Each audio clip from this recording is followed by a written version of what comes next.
সুপ্রিয় অভিভাবক, আসসালামু আলাইকুম।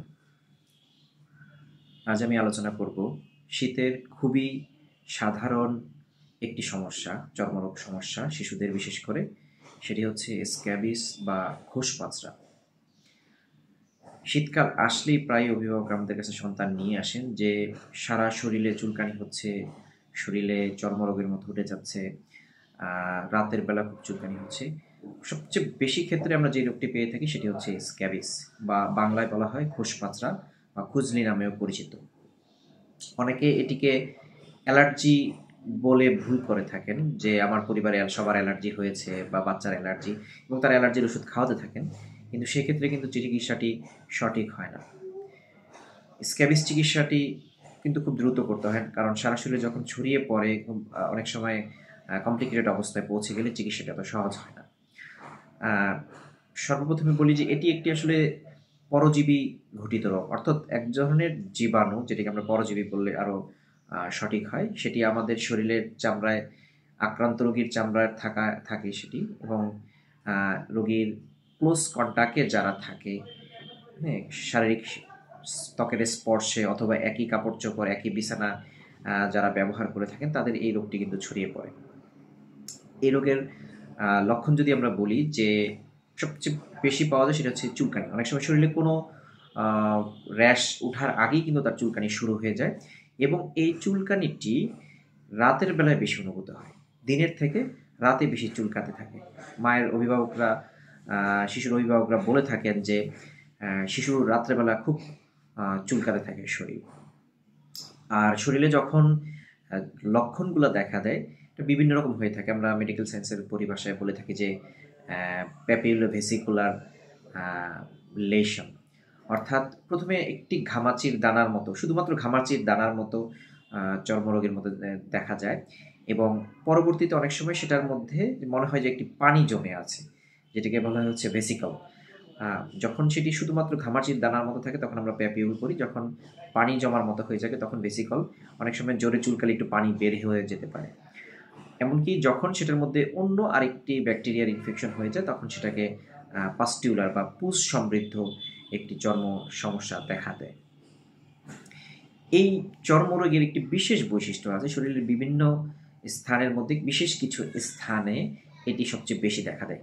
যেমন সর্বপ্রথমে হচ্ছে যে আমাদের হাতের আঙ্গুলগুলোর মধ্যে, আঙ্গুলগুলার ফাঁকে ফাঁকে থাকে, আমাদের কবজির মধ্যে থাকে, আমাদের ফোরাম বা সামনের বাহুর ভিতরের অংশে থাকে, একজিলা বা বগলের মধ্যে থাকতে পারে, শরীরের মধ্যে নাভির চারিদিকে বেশি থাকতে পারে, কুচকিতে, তারপরে হচ্ছে জেনাইটালিয়া বা যৌনাঙ্গের মধ্যে থাকতে পারে, পায়েও একইভাবে ছড়িয়ে যেতে পারে, এমনকি সারা শরীরে ছড়িয়ে পড়তে পারে। অ্যাডাল্ট অর্থাৎ প্রাপ্তবয়স্ক মানুষদের ক্ষেত্রে অনেক সময় মুখে বা মাথায় সাধারণত দেখা যায় না, কিন্তু শিশুদের ক্ষেত্রে কিন্তু মুখে, অর্থাৎ মুখমণ্ডলে, মাথার চুলের মাঝখানে মাঝখানে কিন্তু এই সমস্যাটি দেখা যেতে পারে। যখন খুবই তীব্র আকার ধারণ করে, বিশেষ করে যখন চুলকাতে চুলকাতে কোনো এক জায়গায় একটা ইনফেকশন হয়ে যায় বা একটা ঘায়ের মতো হয়ে যায়, তখন পেকেও যেতে পারে। এমন অবস্থায় হয়ে যায় যে রোগটি আর স্বাভাবিক তার রূপ হিসেবে চেনা যায় না। তো সেক্ষেত্রে ডাক্তারের পরামর্শ তো অবশ্যই নিতে হবে।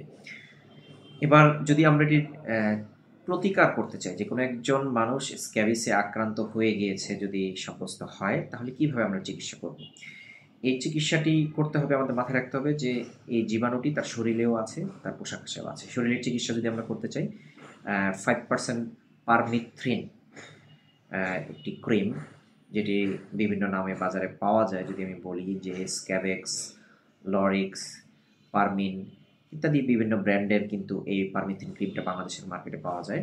সেই ক্রিমটি কিনতে হবে। শিশু যদি ছোট হয় তাহলে পুরো এক টিউব ক্রিম একদিনে হয়তো ব্যবহার করা লাগে না। প্রাপ্তবয়স্ক মানুষের ক্ষেত্রে এক টিউব ক্রিম, যেটি 30 গ্রামের এক টিউব ক্রিম, পুরোটা সারা শরীরে লাগাতে হবে। আর শিশুদের ক্ষেত্রে 6 বছর বা 5 বছর নিচে শিশুর ক্ষেত্রে অর্ধেক টিউব ক্রিম একদিনে লাগানো যেতে পারে। সাধারণত রোগ যদি প্রাথমিক পর্যায়ে থাকে, অত বেশি ছড়িয়ে না পড়ে, তাহলে একবার ব্যবহার করলেই কিন্তু সেটি ভালো হয়ে যেতে পারে। কিন্তু বেশিরভাগ ক্ষেত্রে আমরা যেটি দেখি যে শরীরের সেটি সংক্রমণ অনেক বেশি হয়ে থাকে, সেজন্য আমরা 1 সপ্তাহ পরে আবার ব্যবহার করার কথা বলি। এবার যদি আমরা বলি যে এটি কীভাবে ব্যবহার করতে হবে ক্রিমটি, প্রথমে হচ্ছে হট স্ক্রাবিং বাথ বলা হয়, অর্থাৎ গরম পানির সহযোগে সাবান দিয়ে ভালোভাবে ঘষে ঘষে ঘষে ঘষে গোসল করাতে হবে। গোসল করানোর পর ধোয়া একটি সুতির কাপড় বা অন্য একটি তোয়ালে দিয়ে শরীরটাকে মুছে শুকিয়ে ফেলতে হবে। শরীর শুকানোর পর সারা শরীরে সব জায়গায়, আমরা বলে থাকি যে মুখমণ্ডল এবং মাথা বাদে সারা শরীরে সব জায়গায় এই ক্রিমটি লাগিয়ে দিতে হবে, খুবই ভালোভাবে লাগিয়ে দিতে হবে। অনেক সময় অভিভাবকরা অল্প অল্প করে লাগিয়ে থাকেন, ভয় পেয়ে থাকেন যে বেশি ক্রিম লাগালে কোনো ক্ষতি হবে কিনা। না, এরকম কোনো ক্ষতির সম্ভাবনা নেই। পর্যাপ্ত পরিমাণ লাগিয়ে ফেলতে হবে, সারা শরীরে মেখে রাখতে হবে এবং মাখার পরে সেটি কমপক্ষে এভারেজে 12 ঘন্টা শরীরের সাথে সংস্পর্শে থাকতে হবে। তার আগে যদি শরীরের কোনো জায়গা থেকে উঠে যায় অথবা যদি মনে হয় কোনো একটি অঙ্গ কোনো একটা কারণে ধোয়া লাগলো, সাথে সাথে সেটি আবার লাগিয়ে দিতে হবে। মোদ্দা কথা যে কমপক্ষে 12 ঘন্টা শরীরে এই ক্রিমটি লাগানো থাকতে হবে।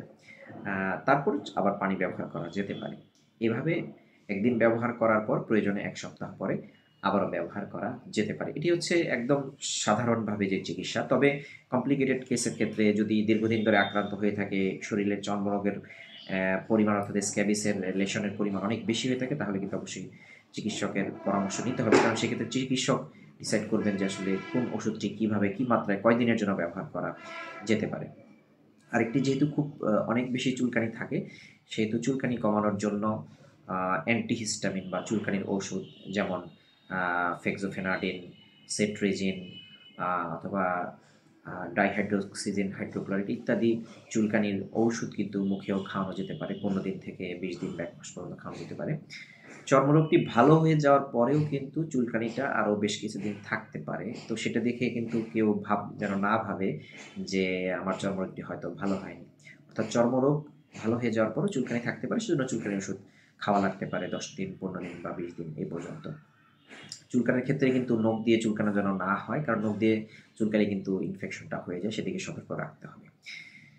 এবার হচ্ছে আমাদের শরীরের যেরকম জীবাণু থাকে সেটার জন্য আমরা যেরকম পারমেথ্রিন ক্রিম ব্যবহার করলে সেটি হয়তো ভালো হয়ে যাবে, কিন্তু আমরা যে জামা কাপড়গুলো ব্যবহার করেছি গত 7 দিন, আক্রান্ত রোগীর শরীরের সংস্পর্শে আসা সকল কাপড় চোপড় গত 7 দিনে যেগুলো এসেছে সংস্পর্শে, সেগুলোকে ফুটন্ত গরম পানিতে সাবান বা ডিটারজেন্ট দিয়ে ধুতে হবে এবং রোদে শুকাতে হবে এবং আয়রন করতে হবে। তাহলে কিন্তু জামা কাপড়ে লেগে থাকা জীবাণুগুলো কিন্তু পুরোপুরি নিষ্ক্রিয় হয়ে যাবে। অনেক সময় শুধু গায়ের পরার জামা কাপড়টি আমরা ওভাবে হয়তো ধুচ্ছি, বা অনেক ক্ষেত্রে খুব মৃদু কুসুম গরম পানিতে ধোয়া হচ্ছে, তাতে কিন্তু জীবাণুটি সম্পূর্ণরূপে মারা যায় না। সেজন্য আমরা বলি যে ফুটন্ত গরম পানিতে সাবান বা ডিটারজেন্ট দিয়ে ধুতে হবে, রোদে শুকাইতে হবে এবং আয়রন করতে হবে খুব ভালোভাবে। শরীরের জামা কাপড় যেরকম করতে হবে সেরকম বালিশের কভার, বেডশিট, তোয়ালে, গামছা, রুমাল, মোজা সমস্ত কিছুকেই কিন্তু এইভাবে ধুতে হবে। এইভাবে কিন্তু যদি সঠিক নিয়মে ওষুধ ব্যবহার করা হয়, জামা কাপড়গুলো পরিষ্কার করা হয়, তাহলে কিন্তু এটি ভালো হওয়ার সম্ভাবনা কিন্তু খুবই বেশি। আরেকটি হচ্ছে যে এই রোগটি খুবই সংক্রামক প্রকৃতির, খুবই সংক্রামক। একই পরিবারে একাধিক সদস্য একই সময় আক্রান্ত হয়ে থাকে, বা যে সকল শিশুরা অনেক সময় বোর্ডিংয়ে থেকে থাকে, শিক্ষা প্রতিষ্ঠান, সেটি স্কুল বা মাদ্রাসার বোর্ডিং থেকে পড়াশোনা করে, একই বিছানায় অনেকে বসে, তো সেখানে দেখা যায় যে অনেক রোগী তার সংস্পর্শে থেকে থাকে। সেক্ষেত্রে শুধু আপনার শিশুর চিকিৎসা করলে কিন্তু রোগটি ভালো হবে না, কারণ পার্শ্ববর্তী অন্যান্য শিশুর থেকে কিন্তু তার শরীরে আবার জীবাণু ঢুকতে পারে। সেক্ষেত্রে আমরা বলবো যে বোর্ডিংয়ে বা হোস্টেলে বা মাদ্রাসায় থেকে যারা পড়াশোনা করছে, তাদের অন্যান্য যারা সংক্রমিত শিশু রয়েছে শিক্ষা প্রতিষ্ঠানের প্রধানদের সহযোগিতায় তাদেরকেও চিকিৎসা করাতে হবে। আরেকটি হচ্ছে যে এখন আমরা প্রতিরোধ করতে পারি কিভাবে, খুবই সহজ। যেহেতু একটা সংক্রামক রোগ, সংক্রমিত মানুষ থেকে দূরে থাকলে কিন্তু এটি প্রতিরোধ করা খুবই সহজ হয়ে যায়। এর বাইরেও আমাদের কিন্তু ব্যক্তিগত যে পরিষ্কার পরিচ্ছন্নতা, যেটা শীতকালে অনেক সময় আমরা উপেক্ষিত করে থাকি, এই জন্যই কিন্তু আসলে কিন্তু শীতকালে এই রোগটি বেশি হওয়ার একটি কারণ। শীতকালে অনেক সময় আমরা নিয়মিত গোসল করা থেকে বিরত থাকি, সঠিক নিয়মে সাবান ব্যবহার করা হয় না। তো সবার প্রতি অনুরোধ থাকবে যে শীতকালেও যেন আমরা গরম পানি দিয়ে খুব বেশি বৈরী আবহাওয়া না থাকলে, অর্থাৎ শৈত্যপ্রবাহ না থাকলে প্রতিদিনই গরম পানি দিয়ে বা বেবি ওয়াশ দিয়ে শিশুকে গোসল করাতে হবে এবং তার পরিধেয় জামা কাপড় প্রতিদিনই কিন্তু ধুয়ে দিতে হবে। সংক্রামক কোনো রোগী এরকম যদি চোখে পড়ে তার থেকে দূরে থাকতে হবে। হ্যান্ড ওয়াশ, হাত সাবান দিয়ে ধোয়ার অভ্যাস করতে হবে। এভাবে কিন্তু আমরা যদি স্বাস্থ্যবিধিগুলো মেনে চলি এবং আক্রান্ত মানুষের চিকিৎসা যদি করাই, তাহলে স্ক্যাবিস বা ফুসফাসরার যে সমস্যা, যেটি অনেকটা মহামারীর মতোই আমাদের সমাজে ছড়িয়ে পড়ে শীতকাল আসলেই, সেটি থেকে কিন্তু আমরা একটু সুরক্ষিত থাকতে পারবো।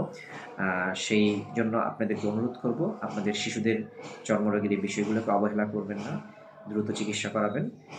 সবসময়ের জন্য হচ্ছে একজন শিশু বিশেষজ্ঞ বা প্রয়োজনে চর্মরোগ বিশেষজ্ঞের পরামর্শ নেওয়া যেতে পারে যে কিভাবে এই রোগটি আমরা দ্রুত চিকিৎসা করতে পারি। অনেক সময় আপনারা আমাদের কাছে নিয়ে আসেন কিন্তু অনেক দেরিতে, খুব কমপ্লিকেটেড অবস্থায় আসেন, তখন কিন্তু সহজে এই রোগটি সারতে চায় না।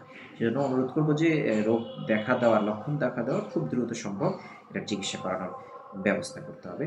আপনার শিশুর ত্বক সুরক্ষিত থাকুক, কোমল থাকুক, সে আশাবাদ ব্যক্ত করে আজকে এখানে বিদায় নিচ্ছি। আল্লাহ হাফিজ।